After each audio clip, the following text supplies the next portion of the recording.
인포맥스 함께하고 계십니다. 이분 모셔서 시장 얘기 이어가 봅니다. LS증권 리테일 사업부 염승환 이사 나와 계세요. 안녕하세요. 네, 안녕하세요. 엔비디아 얘기부터 안 할 수가 없겠죠. 어떻게 보셨습니까? 전반적인 실적 상황. 그러니까 항상 이제 기대보다 잘 나오니까 이번에도 잘 나올 것 같았는데 네. 그냥 더 잘 나왔어요. 더 잘 사실. 나왔다. 네. 근데 이제 시장이 이제 놀라지를 않아요. 네. 뭐 이렇게 발표해도 뭐 당연한 거 아니야? 맞아. 약간 이런 반응인 것 같고 그래서 지금 이제 시간에 뭐 주가도 보셨지만 빠졌다가 다시 막 올라갔다 지금 또 다시 좀 하락하면서 뭐 네. 오르락내리락 하는데 근데 결론은 이제 엔비디아가 이제 과거처럼 막 실적 좋다고 막 이렇게 막 하루에 막 20% 급등하고 그건 쉽지 않죠. 좀 시총도 크기 때문에 그런 상황이기 때문에 결국 엔비디아 주가는 저는 이제 버티는 것만 해도 좀 우리나라 증시에는 좀 도움이 될 것 같다고 말씀드리고 싶고 그리고 분명한 건 딥시크 쇼크가 터져서 이제 AI 지출이 줄지 않을까 또 얼마 전에 마이크로소프트가 뭐 임대 계약 취소했다 뭐 그렇죠. 이런 얘기가 좀 나와서 좀 AI에 대한 좀 의심이 좀 들긴 했는데 이번 실적 보니까 그렇게까지 생각하실 필요는 없는 것 같아요. 그리고 이번에 블랙엘이 제일 중요하잖아요. 이거 네. 뭐 발열 문제 이랬는데 이게 시장 기대치가 이번 매출이 50억에서 70억 달러 정도였는데 발표한 내용은 110억 달러예요. 그러니까 거의 2배 이상 이 기대치를 넘었기 때문에 시장이 좀 어쨌든 원하는 답을 좀 줬고 또 젠슨항 CEO가 추론에 대해서 어쨌든 언급을 해줬습니다. 학습보다 추론 시장이 훨씬 클 수 있다. 이번에 그 XAI죠. 그 일론 머스크가 만들었던 AI 회사 그록3라는 거 공개했는데 그게 사실 추론형 모델이거든요. 거기에 엔비디아 아마 GPU 한 20만 개 그냥 이제 그 투자해가지고 그 성능을 만들어낸 건데 앞으로 100만 개까지 하겠다 그랬거든요. 그러니까 결국 이번 실적에서 드러났지만 AI 시장은 이 추론을 맞아서 더 확대될 가능성은 높아졌다. 다만 주가가 이런 걸 몰랐던 게 아니라 이미 이제 그동안 그 랠리를 한 2년 정도 했잖아요. 그러니까 요즘에 M7에 대해서 미국 투자들도 좀 관심이 식고 있어요. 사실 돈이 좀 빠져나가니까. 네네. 비트코인도 마찬가지 좀 최근에 시들시들한 것처럼. 그러니까 결국 수급과 같이 연결이 돼야 되는데 지금 엔비디아는 이 좋은 어떤 실적에도 불구하고 확실히 예전보다는 시장의 관심도가 좀 떨어져서 그런지 지금 주가는 그냥 좀 지지부진하다. 이렇게 좀 말씀드리겠습니다. 관심도가 떨어져 있는 거예요. 사실 미국 증시 최근에 이제 기술주 중심으로 조정을 좀 받으면서 이 구원투수가 대줄까 관심도가 높아져 있다 생각했는데 아 그렇군요. 과거에 비하면 말씀하시는 거죠? 네, 과거에 비하면. 네, 그러니까 과거에 한참 뭐 우리 엔비디아 실적만 보려고 막 밤새는 분도 계시고 네. 어떻게 나오는데 확실히 시장이 이게 여전히 뭐 중요한 기업인데 관심도 면에서 예전에 작년 한참 전 100이면 지금 한 70, 60 정도로 좀 떨어진 거는 좀 명확한 사실인 것 같습니다. 지금도 시간을 거래해서 또다시 또 약세로 돌아서 있는 상황이고요. 자, 엔비디아 얘기 여기까지 하고 시장에서 이제 간밤에 영향을 미쳤던 거는 관세에 대한 여러 가지 또 얘기들이었습니다. 이후에 25% 관세 곧 발표하겠다라는 얘기를 하면서 캐나다, 멕시코에 대해서 한 달을 또 유예한 거니까 이제 총 한 2달 유예가 되는 거죠? 네, 맞습니다. 네. 그래서 지금 원래 그 부가 그때 이제 처음 얘기 나왔을 때가 이제 취임하고 나서 바로 부과한다 그랬는데 그렇죠.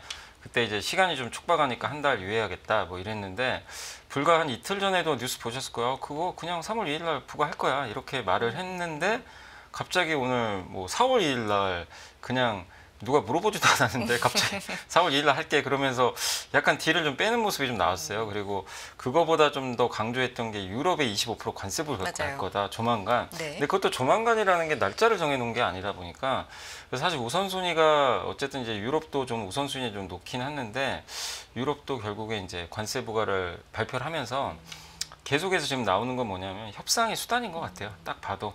그래서 4월 2일 날, 3월 2일 날 하건 4월 2일 날 하건 한 달 사이에 뭐 어떤 변화가 생길지 모르겠지만 결국 그 지금 캐나다하고 멕시코에서 수입하는 비중이 너무 많아요. 미국이. 근데 그거를 공급망을 다 바꿔서 미국 내에서 자급자족하려면 몇 년 걸리거든요. 근데 그거를 그럼 미국 소비자 물가 튈 거고 그리고 아마 트럼프도 요즘에 이제 그 보고를 받았겠죠. 지금 최근에 미국의 소비자 신뢰 지수가 막 그렇죠. 급락을 합니다. 네. 그 원인으로 얘기하는 게 다 트럼프 관세 정책이다. 이 얘기를 많이들 해요. 그러면 그걸 당연히 보고를 받았기 때문에 아 관세를 이게 너무 공격적으로 해서는 안 되겠구나. 그러니까 안 한다는 게 아니라 점점 이제 시간을 끌면서 멕시코하고 캐나다에서 뭔가 원하는 걸 받으면 아마 이제 철회하거나 25가 아니라 뭐 진짜 줄여버릴 수도 있겠지만 5%라든가 그래서 그걸 받아낼 때까지 좀 시간을 끌 것 같고 근데 이제 트럼프가 제일 난관에 봉착할 시나리오는 뭐냐면요 그냥 이제 맞짱 떠버리는 거예요, 다들. 아, 나도 모르겠다. 그냥 뭐 멕시코도 그래, 나도 보복. 유럽도 보복. 이래버리면 진짜 이제 트럼프는 정말 엄청난 이제 곤란에 취할 수밖에 없죠. 왜냐하면 전 세계가 다 안 좋아지겠지만 미국도 자유로울 수가 없잖아요. 그렇죠. 예, 그럼 자기 지지율도 이제 큰 타격을 받기 때문에 그런 면에서 보복 관세가 또 두렵기 때문에 이거를 그냥 막 자기 혼자 밀어붙이기는 저는 쉽지 않다는 게 오늘 그 어쨌든 한 달 유예한 거에서 좀 드러났다. 그래서 시장은 아마 트럼프의 이 정책에 대해서는 아마 계속 협상의 수단으로 인식할 가능성이 더 높아졌다. 이렇게 좀 판단하고 있습니다. 계속 한 달 연기, 또 한 달 연기, 뭐 이렇게 하고 있으니까 지금까지 상황으로는 아 이거 협상 수단이 좀 맞나 보다, 뭐 네. 이렇게 인식을 할 수도 있다라는 말씀이신데 또 하나 이제 시장에서 주목해서 봐야 될 게 우리가 아래 공포 했었잖아요. 네. 근데 요즘은 S의 공포 이렇게 나오더라고요. 네. 네. 그러니까 요새 스태그플레이션. 맞습니다. 예. 스태그플레이션인 게 이제 물가는 잘 안 떨어지는데 그러니까요. 오히려 물가는 올라갈 걸로 보는 분들이 좀 네, 많은데 네. 경기는 실제 지금 지표가 너무 안 좋죠. 특히 미국의 소비자 신뢰지수부터 좀 지표들 보면 다 꺾여요. 다 꺾이고 그게 침체를 예고하는 신호들이에요. 그러니까 그러다 보니까 좀 안 좋고 그 좋았던 서비스업 지표까지 꺾여버리니까 이게 미국에서 이제 이거 경기 침체 오는 거 아닌가? 근데 이제 오늘도 기사가 하나 미국에서 나온 게 10년 만기 국채 금리랑 우리 보통 2년 만기 국채 금리 막 수익률 비교하잖아요. 맞아요. 네네. 그게 마이너스면 침체 이제 둘을 뺐는데 마이너스면 침체로 간다 그러는데 그걸 이제 역전이라고 네, 하죠. 역전이라고 네, 그러죠. 네. 그래서 보통은 우리가 경기가 정상일 때는 10년물 금리가 훨씬 높잖아요, 당연히. 왜냐하면 장기로 맡기는 네, 만큼 맞습니다. 그만큼 네. 더 줘야 그게 되는. 정상이죠. 네. 그리고 경제는 장기적으로 성장하니까. 근데 이번에 나왔던 건 뭐냐면 3개월 만기 국채 금리를 연준이 원래 더 중요하게 생각을 한다고 하더라고요. 이게 되게 좀 짧잖아요, 3개월이면.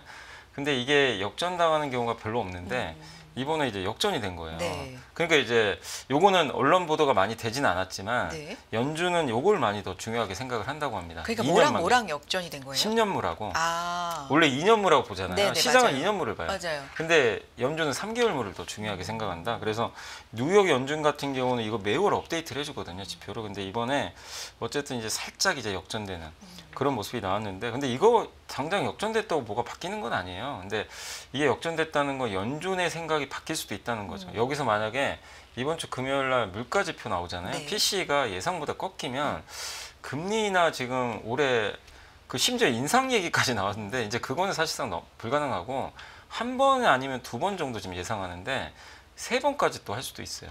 금리나 이제 이게 정책이 또 바뀔 수도 있거든요. 경기가 워낙 좀 안 좋다라고 네. 퍼지면. 근데 네. 거기서 물가까지 물가 걱정을 안 해도 되겠네 싶으면 연준은 뭐 굳이 고민할 필요 없죠. 금리나 해버리면 되니까. 그래서 이번에 한국은행도 우리나라도 마찬가지로 금리나 했던 배경이 사실 물가 높아서 못하는데 우리 물가 낮잖아요, 네. 최근에. 근데 경기가 안 좋으니까 이제 해버린 거죠, 선제적으로.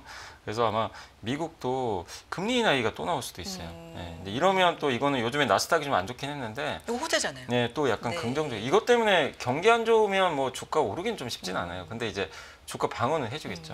그래서 여러분들이 요 지표도 이제 한번 뉴스도 한번 찾아보시면서 연준의 스탠스가 혹시 좀 바뀔지도 한번 좀 지켜볼 필요는 있다라고 말씀드리겠습니다. 최근에 연준 금리 얘기를 그렇게 시장에서 많이 비중 있게 하진 않았었는데 혹시나 지표들이 계속해서 이렇게 나오면 금리 인하에 대한 네. 기대가 조금 더 있지 않을까. 네. 지금 기준금리, 그러니까 미국의 기준금리가 어느 정도 높은 상황이기 때문에 경기가 만약에 조금 미스가 나는 게 계속해서 확인이 되면 쓸 수 있는 카드 여력이 좀 있다는 거잖아요. 네, 그죠. 네. 그리고 사실 트럼프 대통령이 원하는 게 그거거든요. 연준이 좀 금리를 낮췄으면 좋겠는데 자기 관세 정책 때문에 못 낮추잖아요. 그러다 보니까 어쨌든 이제 지금 압박을 하다가 좀 말았는데 연준 스스로가 금리를 낮출 수 있는 방법은 물가가 급락하거나 경기가 안 좋아지는 건데 지금 사실 주식시장에는 경기 안 좋아져서 금리 인하하는 건 별로 안 좋긴 해요. 근데 어쨌든 지금 지표들이 그런 걸 가리켜서 금리 인하 얘기도 나올 수도 있다. 이렇게 좀 봐야 될 것 같습니다. 알겠습니다. 시장에서 뭐 그렇게 크게 보진 않지만 하나의 지표로 네. 염두에 두고는 있어야 되는 또 중요하게 연준이 본다는 3개월 물과의 네. 역전, 이 부분도 짚어주셨습니다. 우리 시장 얘기 좀 해보겠습니다. 최근에 우리 시장 뭐 여러 가지 표현이 있어요. 어떤 표현은 맷집이 세졌다. 네. 어떤 표현은 왜 이러지? 뭐 이렇게 의문을 갖고 있는 뭐 표현도 있고 잘 버텨요. 네네. 네. 국내 증시가 이제 말씀하신 맷집이 진짜 세졌어요. 어. 작년에 너무 두들겨 맞아가지고 좀 맞은 정도가 아니죠. 그냥 거의 KO 당했다가 맞아요.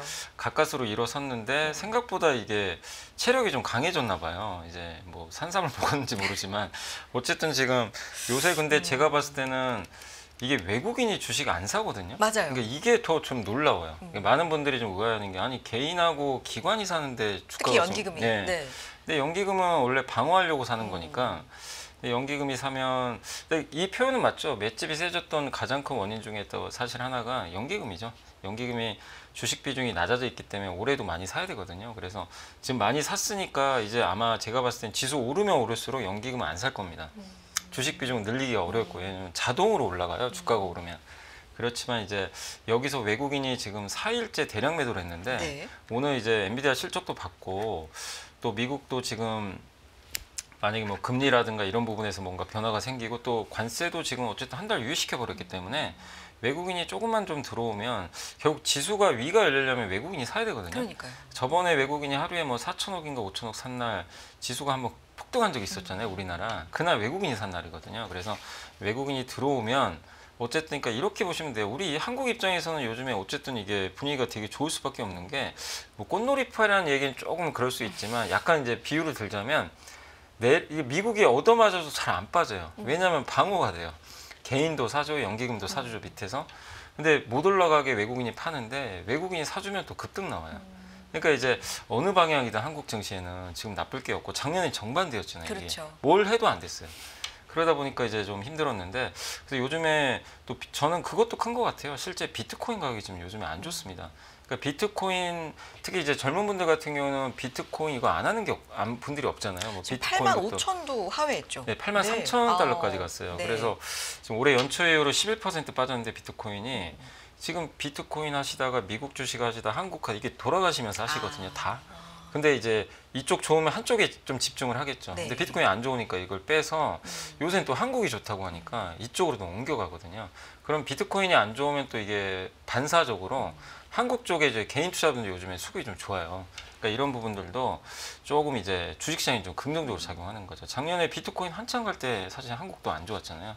그러니까 이게 서로 좀 반대로 옛날에는 좀 비슷하게 움직였던 경향이 있는데 최근에 좀 서로 약간 이제 한국 주식과 이런 부분들이 수급면에서 그러니까 결국 이거죠. 이걸 사기 위해서 뭘 팔아야 되니까 그런 면에서 수급의 선택을 지금 미국의 기술주랑 비트코인이 못 받고 요즘에 홍콩 빅테크, 맞아요. 한국 증시 네. 이런 게 좀 받는 거 아닌가 그런 좀 생각이 듭니다. 미증시가 목감에도 불구하고 기대에 못 미침에도 불구하고 위가 크게 열리진 않지만 아래로는 좀 단단한 것 같다. 근데 이게 위가 열리려면 어쨌든 미증시도 좀 좋아야 되고 외국인 수급도 좀 들어오면 좋고. 외국인이 이제 네. 결론은 그거에 삼성전자 사야 돼요. 전자를 사서 올려줘야 돼요. 지수, 그날 네. 그 급등한 날 삼성전자 3% 올랐잖아요. 그런 것처럼 하이닉스만 가서도 안 되고. 근데 오늘 어쨌든 엔비디아 실적은 좋았거든요. 일단 숫자는 좋았는데 이거에 대해서 뭐 시간의 주가랑 별개로 결국 하이닉스랑 삼성전자 외국인이 어떻게 오늘 판단을 할지가. 근데 저는 좀 삼성전자를 그래도 긍정적으로 보는 이유가 많이 빠져서가 아니라요. 요새 중국 지표가 괜찮아요. 중국의 이제 통화량 증가율도 안 좋다가 좀 최근에 돌아서고 있고 그 중국 빅테크들의 주당 순이익 증가율이 올라서기 시작했거든요. 근데 그들이 투자하는 것 중에 하나가 뭐죠? 다 미국에서는 엔비디아가 있지만 중국 회사들은 엔비디아도 뭐 이렇게 당연히 수입도 하지만 규제가 좀 많기 때문에 결국 또 메모리도 하잖아요. 근데 메모리 쪽에서 CXMT 거는 성능이 떨어진단 말이에요. 그래서 결국 삼성이나 하이닉스 거를 계속 구매할 수밖에 없기 때문에 또 최근에 중국의 이구환 씨 때문에 스마트폰도 어제 데이터가 나왔죠. 네. 1월 판매량이 춘절 전의 데이터가 65%나 급증해 버렸어요. 이건 실판매입니다. 출하한 게 아니라 소비자가 직접 산 거죠. 휴대폰. 네, 휴대폰을. 그래서 엄청나게 늘어난 거죠. 이런 것들은 당연히 삼성전자의 긍정적인 지표인데 주가에는 반영이 아직도 안 되고 있거든요. 그래서 그런 걸 보면 그런 이슈들까지만 좀 잘 접목된다면 뭐 삼성전자가 좀 또 움직일 여력이 있기 때문에 아직 한국 시장은 위가 열릴 가능성은 아직은 저는 좀 남아 있다라고 좀 예상을 하고 있습니다. 근데 우리 시장 관련돼서 볼 때 작년하고 뭐 많이 빠져 있는 채로 출발했다 올해 뭐 이런 부분들 좀 매력이 있었다. 뭐 이거는 인정하는데 뭐 큰 어떤 펀더멘탈의 상황이 달라진 건 아니고 경제 성장률 같은 것도 더 안 좋게 지금 네. 하향 조정되고 있는 상황이고 뭐 달라진 게 있는 거예요? 달라진 게 있기 때문에 오르는 건 아니잖아요. 달라진 거 있어서 있는 오른 거예요? 거예요. 그게 중요해요. 그게 그러니까 뭐예요? 많이 빠져서 오르면 어. 그건 그냥 일시적인 거잖아요. 그게 우리가. 뭐예요? 그러니까 지금 작년에 한번 빠졌던 거 생각해 보세요. 작년 하반기부터 삼성전자 위기론 있었죠. 근데 그거 해소된 건 아니에요. 그러니까 아직도 6만 원 밑에 있는데 다만 삼성전자가 그것 때문에 빠진 게 아니죠. 제일 컸던 게 중국 CSMT의 공격적인 증설 생산하고 중국의 경기가 생각보다 너무 안 좋았죠. 그래서 스마트폰이 안 팔린 거예요. 좀 팔릴 줄 알았는데 그래서 작년에 DDR 가격이 그냥 그 곤두박질 쳤죠. 근데 하이닉스는 상관이 없는 게 엔비디아에 HBM을 공급하니까 영향이 없는데 삼성은 공급을 못하니까 직격탄을 이제 맞아버려가지고 주가 30% 빠져버렸잖아요. 근데 제가 아까 말씀드렸는데 위기론이 해소된 건 아닌데 중국 CSMT의 증설이 좀 쉽지 않아지고 있고 지금 어제도 뉴스 나왔잖아요. 트럼프 행정부가 지금 CXMT도 겨냥하고 있다. 뭐 이런 보도도 나왔고 어쨌든 실제 1월에 바이든 대통령이 규제를 좀 강화시켜놨어요. 네. 그래서 미국의 반도체 엔지니어들이 그 장비 엔지니어들이 아마 CXMT 여기서 철수한 것 같더라고요. 네, 네. 그 보도도 있었고 그럼 그거 우려 좀 해소됐죠. 아까 방금 설명드린 삼성전자 중국 수요 요거 좀 이제 돌아서기 시작했죠. 이 명백한 팩트고 거기다가 지금 이제 우리나라 경기 안 좋은 거 뭐 하루 이틀 일은 아니지만 방향성을 보셔야 되거든요. 근데 경기가 이거 한국은행도 얘기했지만 올해 더 낮추긴 했지만 상저하고예요. 그리고 2분기에 수출 증가율이 아마 저점 찍을 가능성이 있고 우리나라 지금 기업 이익도 계속 떨어졌죠. 근데 최근에 안 떨어져요. 멈췄어요. 멈추면 이제 보통 주가가 또 바닥을 찍기 때문에 그러니까 안 좋은 건 그대로 유지가 되는데 이게 뭐냐면 각도가 점점 완만해지면서 이제 하반기 돌아설 거다. 근데 주가는 아시겠죠? 먼저 가요. 네네네. 그걸 확인하고 가는 게 아니라 항상 먼저 달리고 나중에 확인을 합니다. 그렇기 때문에 이거는 완전히 바뀐 거거든요. 그래서 단지 그냥 많이 빠져서 올라간다고 생각하시는 분은 파셔야죠, 지금 주식을. 근데 저는 그렇게 생각을 안 하고 분위기가 완전히 바뀌었고 그리고 또 한 가지 큰 게 이제 수급적인 면이 완전히 바뀌었어요. 계속 이제 같은 설명해드리지만 작년에 그냥 미국 외에는 없어요. 미국 비트코인 여기만 그냥 집중됐죠. 그렇죠. 빅테크. 근데 지금 어떻죠? 완전 역전됐죠. 미국 빅테크가 빠지고 비트코인 빠지고 어디로 가죠? 미국 내에서도 방어주 가죠. 거기다가 유럽 증시로 가죠. 네. 중국 빅테크 가죠. 사실 이제 그 결정타를 날린 회사가 딥시크였고 그래서 그 중에 이제 일부가 우리나라도 아마 이제 들어오는 것 같고 이제 그런 것들이 있기 때문에 그리고 마지막으로 관세 정말 심각하게 할 줄 알았는데 안 해요 아직도. 이것도 바뀐 거잖아요. 그러니까 바뀐 게 되게 많아요. 근데 이제 많은 분들이 그냥 다들 이제 생각하시는 게 많이 빠져서 오르는 거 아니야? 이럴 수 있는데 그거는 아니다. 저는 그렇게 생각합니다. 달라진 게 분명히 있다. 네. 상승의 이유는 있다. 알겠습니다. 오, 생각보다 많네요. 많아요. 네, 그렇게 짚어주시니까. 그러니까 우리가 너무 약세장에 익숙해져가지고 그냥 생각을 좀 안 하고 있는 거죠. 네. 상법 개정 얘기 계속 좀 나오잖아요. 뭐 이것도 정책적인 측면에서 좀 한 부분 계속 지켜보고 있고 3월 말에 이제 공매도 재개 이것도 시장이 좀 보고 있는 네. 이슈고요. 어떻게 봐야 돼요? 그러니까 이제 공매도가 이제 있으면 그래서 네. 저도 3월 중순 이후에는 좀 아무래도 사람들이 좀 약간 부담스러워 하겠죠. 공매도가 이제 오랜만에 또 재개되니까 또 이번에 전 종목이 재개된다고 그렇죠. 하니까 변동성이 있을 수밖에 없어요. 그래서 21년도 그때 5월에 공매도 재개했을 때 그날 지수 한번 급나간 적이 있거든요. 근데 결론은 그거 급나가고 다시 다 금방 회복됐어요. 그래서 지수가 이제 우상향하는 방향에서 그런 좀 일시적인 수급악재 나오면 그거는 대세에 지장은 없습니다. 그렇기 때문에 오히려 그걸 이용해서 또 저는 비중 확대할 수 있는 기회가 생긴 것 같고 다만 3월 말로 갈수록 한번 주의는 하자. 뭘 주의하냐면은 아니 안 올라간 밑에 바닥에 있는 걸 주의하자는 게 아니라 너무 많이 올라간 기업들 있잖아요. 그 기업들은 공매도 타겟이 되겠죠. 이제 가장 대표적으로 재무제표 열어보셔가지고 아직도 숫자 안 나오는데 예를 들면 테슬라가 꼭 그렇다는 건 아니지만 테슬라 주가 빠진 이유가 트럼프 시대에 이건 진짜 황제주가 될 거다. 정말 트럼프가 뒤에서 이 규제도 완화해주고 너무 좋은 스토리 많았잖아요. 근데 막상 그 테슬라의 본진이 어디죠? 전기차죠. 본진이 털려버렸어요. 뭐 유럽에서. 예, 네. 마이너스 45% 네. 감소하니까 이제 주가 오늘도 폭락을 했어요. 그 얘기는 뭐죠? 공매도 타겟은 그런 기업을 노리겠죠. 뭐냐면 기대감으로만 올라갔다가 생각보다 실적은 안 좋은 기업들. 그런 기업들은 이제 공매도 타겟이 가장 우선순위 되겠죠. 그래서 그 기업이 뭔지 좀 구분하셔가지고 거기에 내가 속해 있는 기업을 갖고 있으면 한 3월 중순 이후부터는 조금씩 비중을 줄이는 게 좋고 근데 그런 기업이 아니라 실적도 좋고 뭐 펀더멘탈 단단하다면 굳이 뭐 너무 공매도에 걱정하기보다는 공매도 때문에 빠지면 오히려 더 기회로 활용하는 네. 게 좋지 않나 이렇게 생각합니다. 섹터 얘기 조금 해볼까요? 조선 얘기 좀 해보겠습니다. 미국 국방장관이 다음 달에 우리나라 올 가능성이 좀 커진 겁니까? 네, 뭐 그런 네. 보도가 있긴 네네. 있는데 사실 작년이었죠. 작년에 미군 해군 제독이 또 왔었잖아요. 그러니까 이게 이런 뉴스가 그냥 국방장관 오나보다 이게 끝내시면 안 네. 되고 되게 중요해요. 작년 제가 알기로는 상반기에 왔었어요. 네.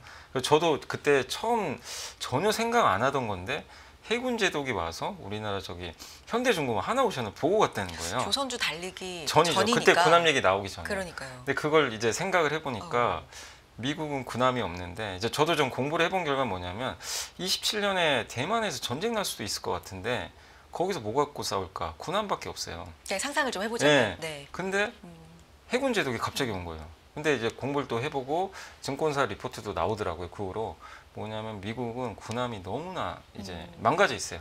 없어요. 사실상 없는 건데 중국과 싸우면 지는 시나리오로 나오더라고요. 성능은 좋은데 너무 노후화돼서 야 이거 군함 되겠다. 근데 그 2달 후였나 갑자기 하나그룹이 미국에 조선소를 인수한답니다. 공시가 떴죠. 네. 아 그래서 이건 되는구나. 군함으로 가겠구나. 근데 이제 실제 주가는 이제 작년 말부터 움직이기 시작했죠. 트럼프 당선되고 나서.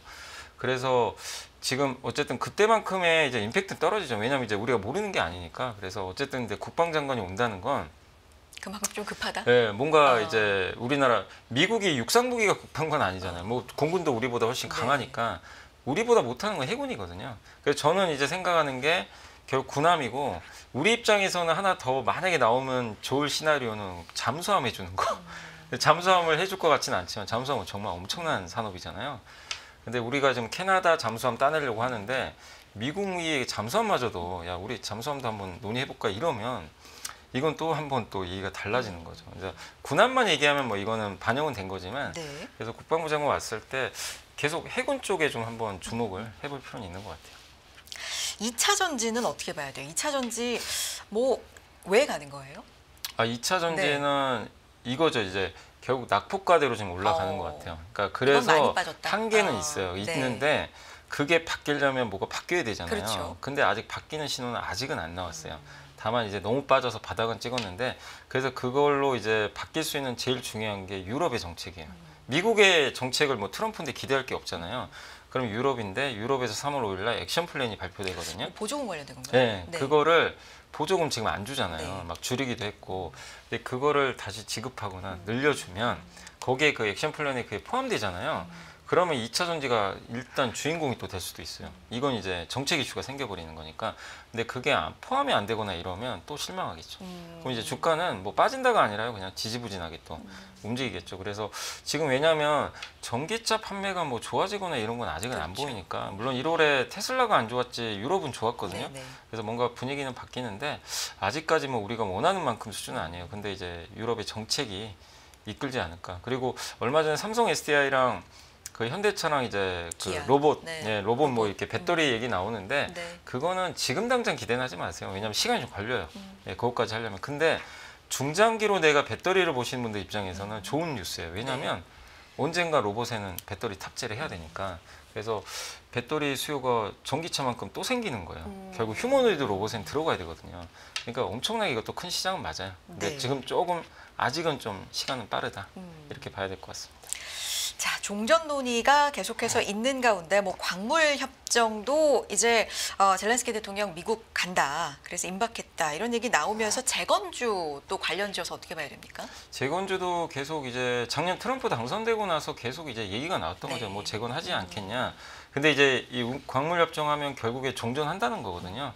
그리고 거기에 미국이 어쨌든 거기에 들어가기 시작하면 이제 러시아는 더 이상 할 수가 없어요. 침공도 불가능해지고 미국과 싸우자는 것밖에 안 되니까. 그래서 사실상 이제 전쟁이 끝나는 신호로 시장을 받아들이는 것 같아요. 그래서 어제 보니까 굴삭기나 막 이런 쪽이 막 급등을 하더라고요.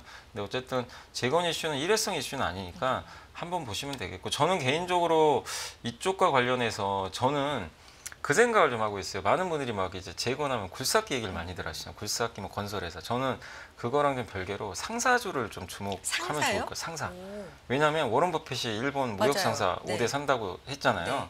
근데 저는 이제 곰곰이 생각해 보니까 결국엔 우크라이나에, 일본도 거기 참여하는 걸로 알려져 있는데 우크라이나에 그런 거 공급하는 회사가 누구죠? 결국 물건 누가 갖다 줄 거예요? 예. 옛날로 따지면 보따리 상들이 다 갖다 줘. 상사회사가 지금 우리는 그래서, 상사죠. 그래서 이번에 뭐 그 며칠 전에 포스코 인터도 한번 급등한 적이 있는 게 미국에서 이제 LNG 수출할 가능성이 높잖아요, 네네. 우리나라에. 그런 거 다 누가 하냐면 상사주들이 다 해주거든요. 중개 역할 해주는 거죠. 어쨌든 물건을 옮겨주니까. 그럼 그 수많은 물건은 우크라이나에서 생산이 안 될 텐데 재건할 때 어디서 옮겨줄 거냐 이거죠. 그러니까 저는 그래서 워런 버핏의 투자도 아마 그런 부분인 것 같고, 그래서 우리나라에서도 아마 무역 상사주도 좀 몇 개 있잖아요. 네네네. 그거를 오히려 좀 재건 이슈로도 한번 볼 필요 있다, 저는 그렇게 생각을 하고 있습니다. 워런 버핏은 현금을 늘리고 그럴 때마다 일본 상사 얘기가 좀 네. 나오는 것 같긴 해요. 네. 워낙 또 싸니까 그러게요. 네, 저평가돼 있는 것 같습니다. 여기까지 오늘 듣도록 하겠습니다. LS증권 리테일 사업부 염승환 이사 함께했습니다. 고맙습니다. 네, 감사합니다.